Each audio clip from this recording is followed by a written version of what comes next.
పాక్ ఆక్రమిత కాశ్మీరీ ప్రజలు చాలా కాలం నుంచి తాము భారత్లో కలిసిపోతే బాగుండును అనుకుంటున్నారు. దానికోసం తీవ్రమైనటువంటి ప్రయత్నాలు కూడా చేస్తున్నారు. భారతదేశం ఎప్పుడు పిఓకేని మళ్ళీ తనలోకి తీసుకుంటుందా, మేము ఎప్పుడు భారతదేశంలో కలిసిపోతామా అని అక్కడ ఉన్నటువంటి ప్రజలందరూ కూడా తీవ్రంగా ఎదురు చూస్తూ ఉన్నారు. కానీ ఎప్పటికప్పుడు వాళ్ళకి నిరాశ మిగులుతోంది. పాక్ ఆక్రమిత కాశ్మీర్లో అక్కడ ఉన్నటువంటి స్థానికంగా నివాసం ఉంటున్నటువంటి వాళ్ళు అనుభవిస్తున్నటువంటి క్షోభ, బాధ వర్ణనాతీతం. అనేక రకాల సమస్యలు. వాళ్ళకి స్థానిక చట్టసభల్లో 12% రిజర్వేషన్స్ ఉన్నాయి. కానీ ఆ రిజర్వేషన్లు వద్దని కొంతమంది తీవ్రమైనటువంటి పోరాటం చేస్తున్నారు. ఇవాళ ఆ పోరాట ఫలితం దాదాపు 27 నుంచి 30 మంది పిఓకేలో ఉన్నటువంటి వాళ్ళు ప్రాణాలు వదిలాల్సినటువంటి పరిస్థితి ఏర్పడింది. ముఖ్యంగా జూలై 27వ తారీఖున స్థానికంగా అక్కడ ఎన్నికలు జరగబోతున్న నేపథ్యంలో ఈ 12% రిజర్వేషన్ తీసేయాలని చెప్పి పేర్కొంటూ అవామీ అనేటటువంటి సంస్థ నిరసనలు స్టార్ట్ చేసింది. ఈ నిరసన సందర్భంగా 2 రోజుల క్రితం పాకిస్తాన్ సైన్యం చేసినటువంటి కాల్పుల్లో పిఓకేలో ఉన్నటువంటి ఒక వ్యక్తి మరణించారు, ప్రాణాలు కోల్పోయారు. ఆ డెడ్ బాడీని తీసుకుని భారీ ఎత్తున నిరసనకారులందరూ కూడా ధర్నా చేపట్టడం మొదలెట్టారు. అది చాలా తీవ్రంగా పెరిగిపోయింది పరిస్థితి అంతా కూడా. చివరికి అక్కడ ఉన్నటువంటి సైన్యం, ఇతర అధికారులు అంతా కలిసి ఫైరింగ్ ఆర్డర్స్ ఇవ్వడంతో ఫైరింగ్ స్టార్ట్ అయింది. చాలామంది చనిపోయారు.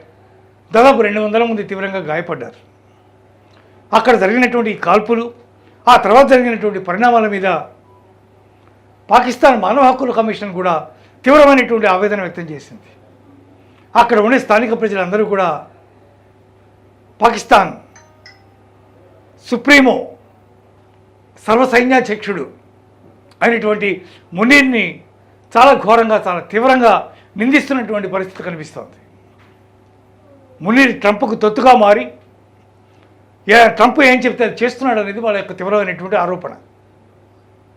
ఈ కాల్పులకి ముందు కూడా మునీర్ ట్రంప్ను సంప్రదించాడని, ట్రంప్ కాల్ చేయమని చెప్తేనే ఈ కాల్పులు జరిగినాయని స్థానికంగా ఉన్నటువంటి ప్రజలు ఆరోపిస్తున్నారు.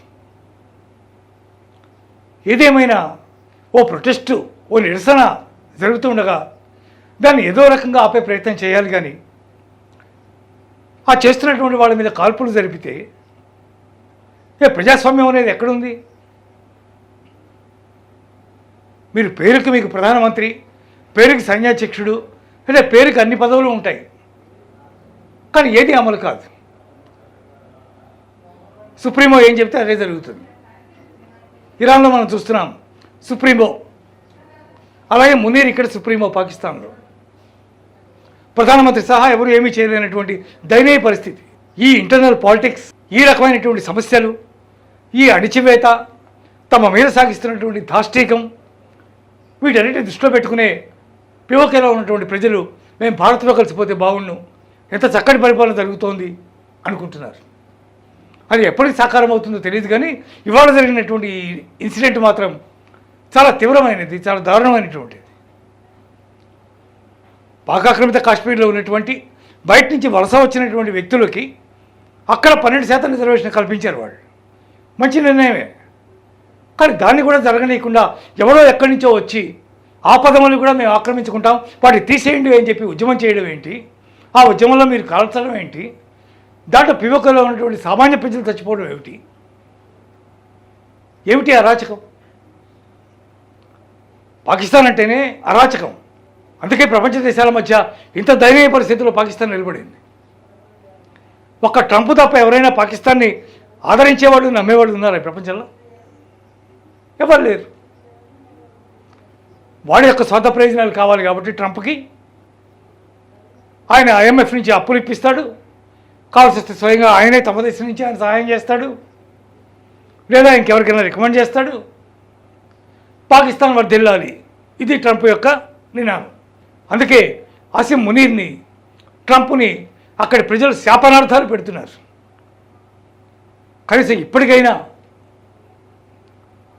పాకిస్తాన్లో ఉన్నటువంటి అధికారులు కానీ ప్రధానమంత్రి కానీ ఎవరైనా సరే ఆ పిఓకేలో ఉన్నటువంటి ప్రజల యొక్క కష్ట నష్టాలు, వాళ్ళ యొక్క బాధలు, వాళ్ళ యొక్క సమస్యలు పరిష్కరిస్తే బాగుండు. లేదా కనీసం ఆ పిఓకేని భారతదేశంలో కలిపేయండి. అలా జరిగితే కనీసం కొంత వాళ్ళైనా కొంత ప్రశాంతంగా బతుకుతారు. భారతదేశంలో చాలా హాయిగా ఉంది, చక్కగా బతుకుతున్నారు అందరూ అని చెప్పి వాళ్ళు చెప్పుకుంటున్నటువంటి పరిస్థితి, నిట్టూర్పులు విడుస్తున్నటువంటి పరిస్థితి, ఏడుస్తున్నటువంటి పరిస్థితి. ప్రపంచ దేశాలన్నీ కూడా ఈ దాష్టికాన్ని ఖండించవచ్చు, ఈ కాల్పుల్ని ఖండించవచ్చు. కానీ పోయిన ప్రాణాలు అయితే తిరిగి రావు కదా. ఎప్పటికీ ఈ సమస్యకి పరిష్కారం